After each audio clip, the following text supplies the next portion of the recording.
Today is August 3rd, and it's time for another Buoy 10 update. Let's see, it is 5 o'clock. I got a lot of gear to put away, a lot of stuff on the boat that needs some help. I got a couple things that I need to fix, and it's going to be a long night, but it was all worth it. And the reason why is because this morning we started out with a great bite and then had nothing, not a bite for about 3 hours. And then at the very end, we caught a fish, and then we caught another, and then we had a double. And it ended up being pretty darn good. So never give up, right, Ike and Ellie? Never give up, right?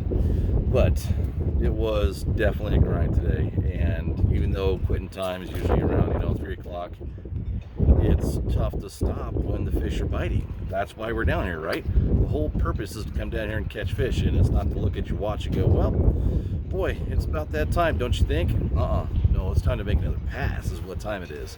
So today it was definitely Pro Trolls 360 flashers with the Mulkey spinners. I got them right here actually. So good old Mexican hat in the Mulkey 3.5. There it is. If I can get it in focus, there we go. That guy there did pretty good today, and so did this guy here, a little copper pink. Flip the blade around, there you go. So these little Mulkey blades here in the 3.5 Cascade, they were working pretty good for us here today. There really was no rhyme or reason as far as color.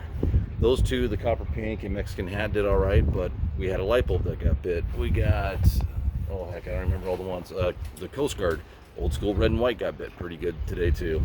So there really wasn't any specific color or depth or rod position in the boat. Just right place, right time, right fish, and it worked out. We were really happy with how the day ended up, considering we had such a long gap of limited to no action. So let's see, yesterday was really tough.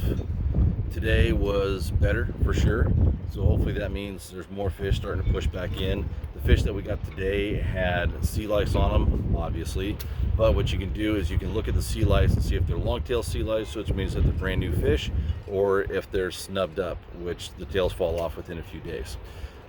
These fish were kind of in between, which means they came in probably in the last 3-4 days, and that's good, but I want to see some of the long tail. That means we got a fresh new batch showing up. The fish grade is still just stellar.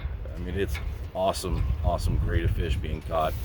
Lots of big ones. I'm seeing pictures of some real studs, some real nice tanks, and just the quality of meat has been excellent so far. All these fish that we've seen. So all in all, it was a good day. I'm probably not going to dive too much into detail because frankly this boat is beat up. There's blood all over because we ended on a little flurry. I got a lot of work to do and a lot of errands to run, so let's really hope that this keeps up. Yesterday was, I was a little bit disappointed with how yesterday went. We'll just say that, but I'm sure you guys can tell. But right now, it's time to clean the boat. So I'm gonna let you guys go, and I'll hopefully tomorrow have a shorter day so I can dive into detail on my bumper length, leader length, all the other good stuff, how to get the rod positions out there. There's so much cool stuff to cover, but the best thing that you can do if you're coming down here is go back to past reports, look at the tide set from past years, and pull up those reports, and that will give you a good idea as to when, where, how, and why. And there's also a lot of tech tips in there too. So thanks again. We'll see you guys tomorrow.